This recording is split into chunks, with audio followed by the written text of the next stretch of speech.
నాకిలాంటి వ్యవహారాలంటే నచ్చో. మీ అమ్మంటే నాకు చాలా గౌరవం ఉంది. అందుకే నేను గౌరవంగా ఇల్లు వదిలి వెళ్ళిపోమని చెప్తున్నాను. సుగుణ వెళ్ళిపోవాల్సిన అవసరం లేదు.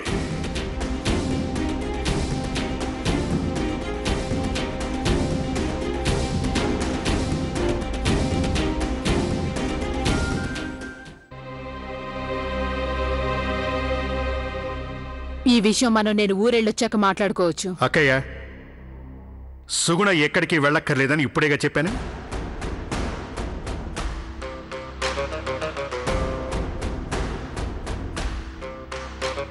తమ్ముడు, పెద్ద చిన్న తారతమ్యం కూడా మర్చిపోయావా నువ్వు? నేను కూడా స్పష్టంగా చెప్పాను, ఈ అమ్మాయి ఈ ఇంట్లో ఉండడానికి వీల్లేదు. అది మారదు. అక్కయ్య, మీ మీద నాకు చాలా గౌరవం ఉంది. మీరు కూడా నన్ను అలాగే గౌరవిస్తారని నా నమ్మకం. చిన్నవాళ్లు పెద్దవాళ్ల మాటలు వినటం వేరే సంగతి. అలాగే పెద్దవాళ్లు తమ ఇష్టాయిష్టాలను చిన్నవాళ్లపై రుద్దడం కూడా వేరే సంగతి.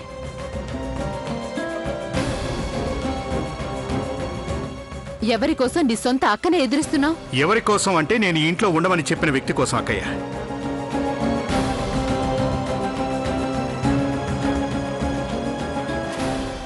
నేను ఎలా నిర్ణయిస్తానో ఈ ఇంట్లో అలాగే జరగాలి.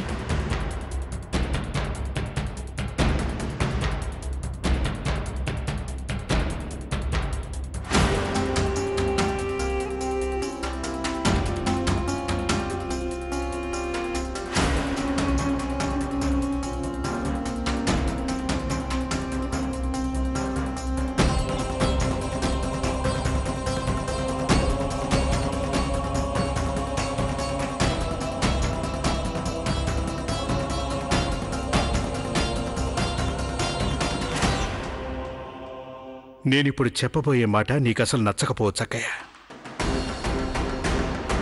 అయినా నేను నీకు గుర్తు చేస్తున్నాను, ఈ భవనానికి నేనే యజమానిని అని.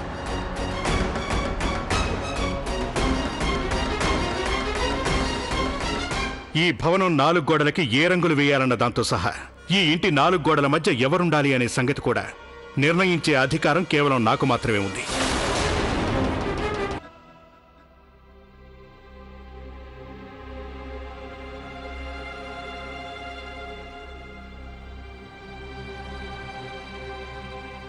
మావయ్య,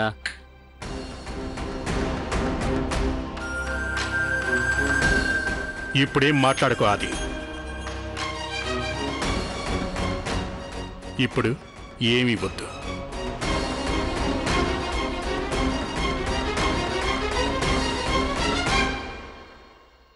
సుగుణ, నువ్వు ఇక్కడే ఉండాలి, ఎక్కడికి వెళ్ళక్కర్లేదు.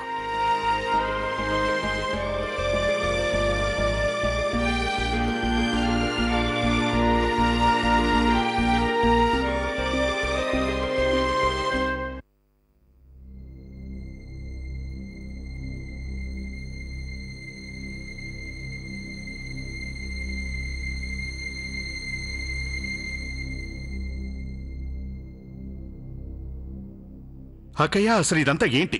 నన్ను ప్రశ్నలు అడగడానికి ముందు నువ్వు నా ప్రశ్నకి జవాబు చెప్పు. ఆ పిల్లతో నువ్వు స్కూల్లో గది తలుపులు వేసుకుని ఏం చేస్తున్నావు? మాట్లాడుకున్నావు అక్కయ్య, కేవలం మాట్లాడుకున్నావు. దాంతో మీకు ఒరిగేది? వయసులో ఉన్న నాట్యగతితో ఒంటరిగా ఆ సమయంలో నువ్వేం చేస్తున్నట్టు? నాట్యగతుల వల్ల నా బతికిలా తగలబడింది. ఒకదాని వల్ల చివరికి నాకు కేవలం నా భర్త అస్థికలు మాత్రమే మిగిలే. ఇక రెండోదేమో నా తమ్ముణ్ణి మాయలో పడేసి ఈ భవనం తనదే నాకు చెప్పేలా చేసింది. తన మాట నెగ్గాలని అనిపించింది. అక్కయ్య, కోపంలో ఉన్న మనిషి నోటికొచ్చినట్టు మాట్లాడుతూ ఉంటాడు. నువ్వంటే నాకు ఎంత గౌరవం ఏంటో నీకు తెలుసు. నా మీద నీకు గౌరవం ఉండుంటే నా బాధను అర్థం చేసుకునేవాడివి. నీ అక్క మాటల్ని గౌరవంగా పాటించుండేవాడివి. ఎవరో నాటిగత్తిని కొనుక్కోవాలనే ఆలోచన కూడా నీకు వచ్చేది కాదు. అదేం లేదక్కయ్య, నేను సుగుణను కొనుక్కోవాలనుకోవటం లేదు. కొనుక్కోవాలనుకోవడం లేదా? అయితే ఏం చేద్దామనుకుంటున్నా నువ్వు ఆ నాటిగత్తిని? ప్రేమించిన మనిషి ఏం చేస్తాడో అదే చేద్దామనుకుంటున్నా అక్కయ్య.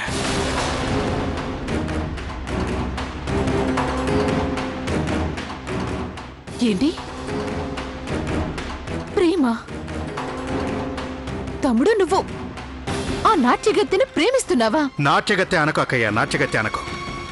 సుగుణ అని తనకు పేరుంది. నాకు అర్థమైంది తమ్ముడు. నువ్వు ఒంటరితనం భరించలేకపోతున్నావు. నీకొక భార్య అంటూ లేదు కదా. ఆయన నువ్వు కావాలంటే నేను నీకొక మంచి పిల్లని చూస్తాను కదా. నేను ఏ జమీందారి కూతురుతోనో నీ పెళ్లి నిశ్చయించేస్తాను. అప్పుడు మేళ తాళాలతో సగౌరవంగా నువ్వు ఆ పిల్లని పెళ్లి చేసుకుని నీ ఒంటరితనాన్ని పోగొట్టుకోవచ్చు. చూడండి అక్కయ్య, నా దృష్టిలో సుగుణ నేను ఆటలాడుకునే బొమ్మ కానే కాదు. అయినా నేను మరొకరిని ఎందుకు పెళ్లి చేసుకోవాలి? చేసుకోవడం వల్ల ప్రయోజనం ఏంటి చెప్పు? నేను మొదటి పెళ్లి చేసుకున్నాను, అది నీ ఇష్ట ప్రకారమే చేసుకున్నా. నా కోసం ఒక దొరగారి పిల్లను పట్టుకొచ్చారు మీరు. చివరికి ఏమైంది? ఆ పెళ్లి వల్ల నేను ఎలాంటి సుఖాలు అనుభవించానో నీకు బాగా తెలుసక్కయ్య. అంత మాత్రం చేత నువ్వెవరిని పడితే వాళ్ళని ప్రేమిస్తావా?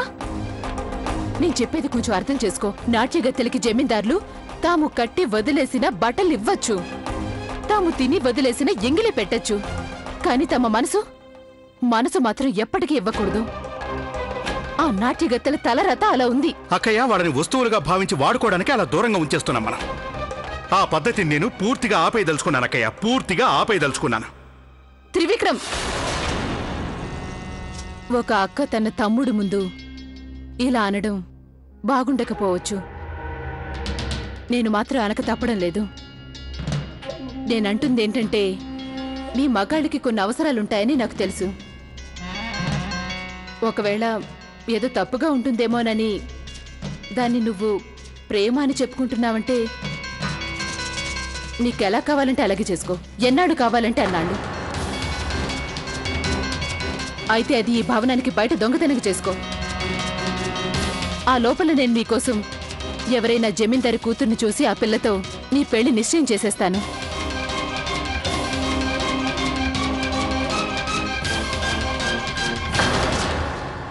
నువ్వు ఈరోజు అన్ని హక్కుల్ని అతిక్రమించావక్కయ్యా.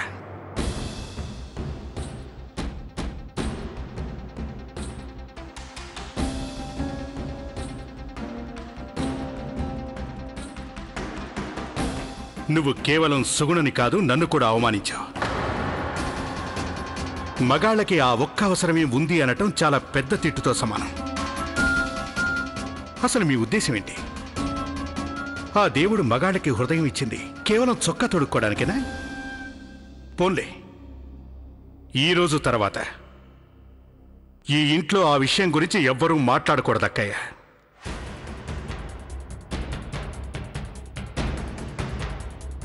అన్నట్టు ఇంకొక మాట, సుగుణను నేను ప్రేమిస్తున్నాను. అందుకని ఈ రోజు తర్వాత ఈ ఇంట్లో ఎవ్వరూ కూడా సుగుణ గురించి తప్పుగా మాట్లాడితే నేను అస్సలు ఊరుకోనక్కయ్య. నేను వేడుకుంటున్నానక్కయ్య, క్షమించమని అడగటానికి వచ్చాను.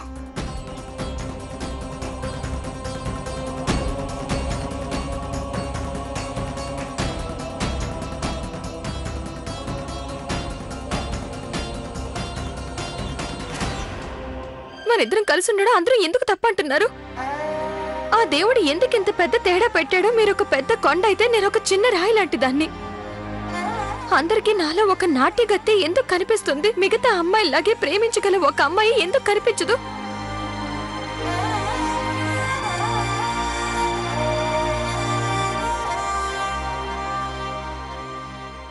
సుగుణ, నువ్వనే ఈ తేడా ఏదైతే ఉందో దాన్ని సృష్టించింది దేవుడు కాదు, మనుషులే. దేవుడు చేసిన తప్పల్లా ఒక్కటే, పాప వినాశనానికి ఆయన ఎన్నిసార్లైనా ఈ భూలోకానికి వస్తూ ఉంటాడు తప్ప ప్రేమకి చేయూతనివ్వటానికి ఆ దేవుడు ఇంతవరకు ఒక్కసారి కూడా అవతారం ఎత్తలేదు. ఒకటి మాత్రం నువ్వు బాగా గుర్తుంచుకో, మనిద్దరికీ మన ప్రేమ మీద ఉన్న నమ్మకం ఎప్పటికీ పోకూడదు. మనిద్దరం ఒకరికొకరు చేయూతనిస్తూ కలిసి సాగిపోయామంటే తప్పకుండా గమ్యం చేరుకుంటాం. అంతేగా? అరే, నేను ఎప్పటినుంచో నీకు వస్తువు ఇవ్వాలనుకుంటున్నాను.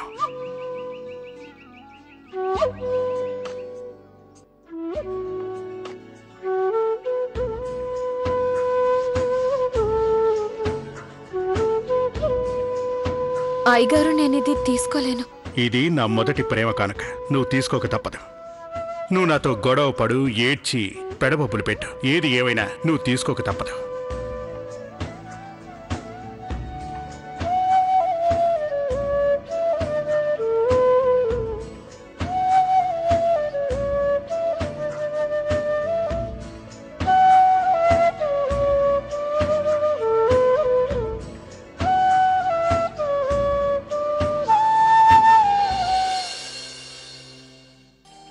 ఇదిగో గోవిందమ్మా, దీన్ని సగం మూత నీళ్లలో కలిపి పిల్లాడికి పట్టించు.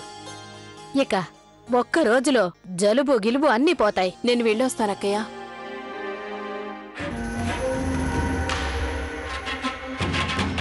ఏయ్ చెకోరి, చాలా పెద్ద కార్యక్రమం జరగబోతుంది, ఇదుంచు.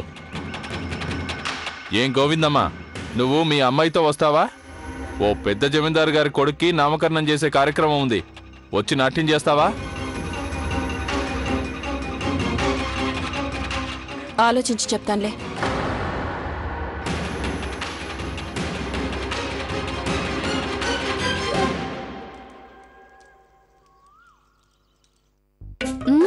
కనీసం 3 తులాలైనా ఉంటుంది.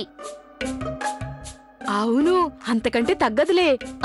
చాలా బరువుగా ఉంది. లక్ష్మి, ఇదిగో బాబుకి మందు. ఇదిగో వదినా, ముందు చూడు, సుగుణ తీసుకొచ్చింది బంగారం గొలుసు.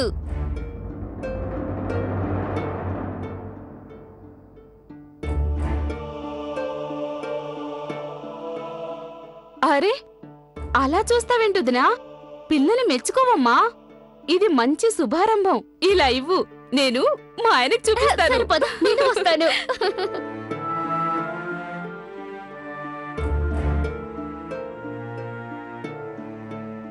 జమీందారు గారు నీకు కానుగ్గా ఇచ్చిన గొలుసే కదా ఇది? ఈసారి ఆయన్ని డబ్బు అడిగి తీసుకొస్తావా?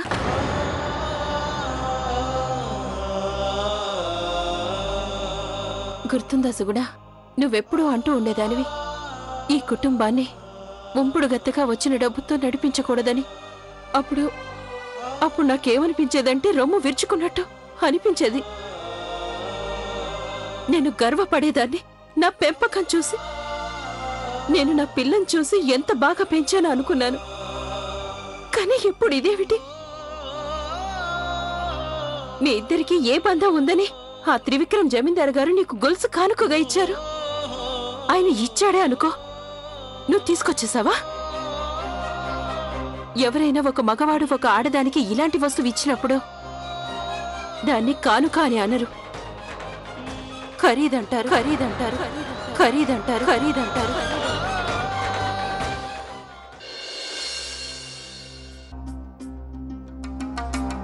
నిలదీయడానికి వచ్చావా, లేక నేను తప్పు చేశానని నీ అక్కసు తీర్చుకోవడానికి వచ్చావా?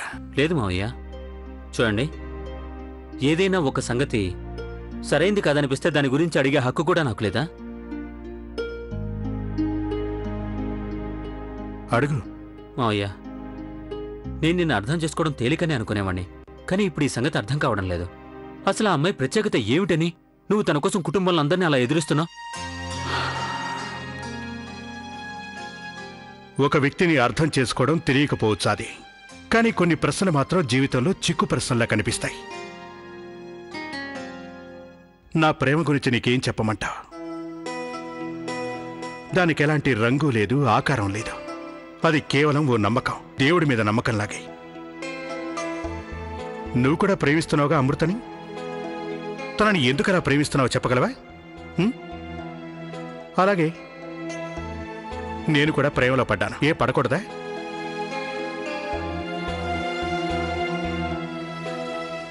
లేక నేను జమీందార్ని, తను నాచికెత్తనే? లేక మా ఇద్దరి మధ్య వయసులో తేడా ఉందనే? లేకపోతే నాకు ఇదివరకే పెళ్ళైంది కాబట్టే?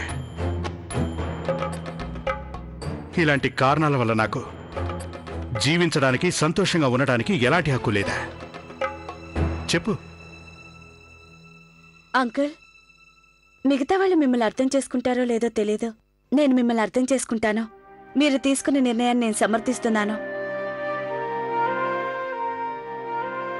అసలు నేను అనేది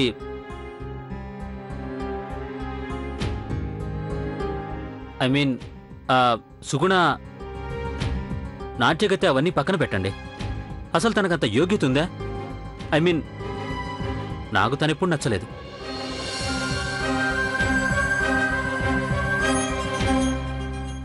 నేను తనని నమ్ముతున్నాను అన్న ఈ ఒక్క కారణం చాలదంటారా?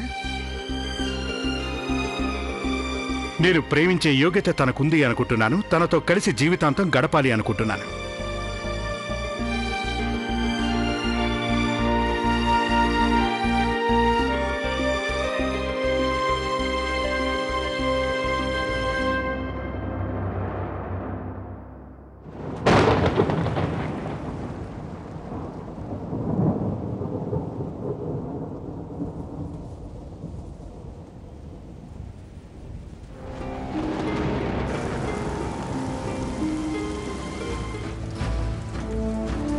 మీరు నన్ను పెళ్లి చేసుకుంటారా? సుగుణ, ఈ విషయంలో నీకు ఉన్నట్టుండి అనుమానం ఎందుకు వచ్చింది? నేను నీకు జీవితాంతం తోడుగా ఉంటానని చెప్పాను, అలాగే ఉంటాను తప్పకుండా. నేను నీకోసం మా అక్కని ఎదిరించాను, ఈ లోకంలో అందరిని ఎదిరిస్తాను. నేను నిన్ను ప్రేమిస్తున్నానని చెప్పడానికి ఇంతకన్నా ఏం చేయమంటావు చెప్పు. అయ్యగారు, నేను మీ ప్రేమను అనుమానించడం లేదు. అనుమానం ఉంటే నేను ఇక్కడికి వచ్చి ఉండేదాన్నే కాదు. నేను మిమ్మల్ని ఒకటే అడగాలనుకున్నాను, ఈ ప్రేమ ప్రేమగా ఉంటుందా, పెళ్లిగా మారుతుందా? నీ దృష్టిలో నా ప్రేమకి ఎలాంటి విలువ లేదని నాకెందుకు అనిపిస్తోంది సుగుణ? అయ్యగారు, మీ ముందు నా బుర్ర పనిచేయడం లేదని నాకు తెలుసు. మీతో నేను సరిగ్గా మాట్లాడలేకపోతున్నాను. ఇక మీరు అడిగే ప్రశ్నలకి జవాబు ఎలా చెప్తాను? మీరు నాకు ఒకే ఒకటి చెప్పండి, మీరు నన్ను పెళ్లి చేసుకుంటారా లేదా? అవునా కాదా?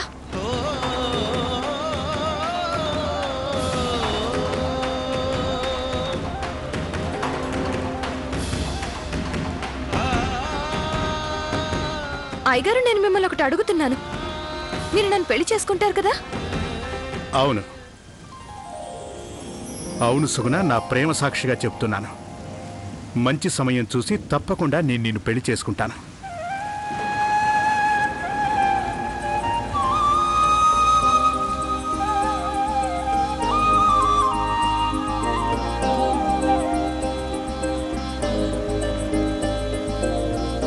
అయ్యగారు, మీకు కృతజ్ఞతలు. హరి సుగుణ, నీకొక్క విషయం చెప్పనా? నువ్వు గనక కృతజ్ఞతలు చెప్పడం మానకపోతే నేను కూడా నిన్ను క్షమాపణలు అడగటం మానుకోను. ఇలా అయితే మన ఇద్దరి మధ్య పెద్ద సమస్య వచ్చి పడుతుంది. అర్థం చేసుకోవేంటి నువ్వు? ఏమైంది? ఎందుకలా నవ్వుతున్నావు? నేను మిమ్మల్ని చివరిసారిగా క్షమాపణలు అడగదలుచుకున్నాను. నేను చీటికి మాటికి మిమ్మల్ని అదే ప్రశ్న అడిగి విసిగిస్తుంటే అది మీకు తప్పుగా అనిపించొచ్చు. అందుకే నన్ను క్షమించండి. అయితే మా అమ్మ అడిగే ప్రశ్నలకు జవాబు తెలుసుకోవడం కూడా ముఖ్యం కదా? నాకు తెలుసు కూడా. త్వరగా అన్ని బంధాలని తెంచుకొని నీతో ఒకటైపోవాలని నాకు ఉంది. కానీ ఇప్పుడున్న పరిస్థితుల్లో అది తొందరగా జరుగుతుందని నాకు అనిపించడం లేదు.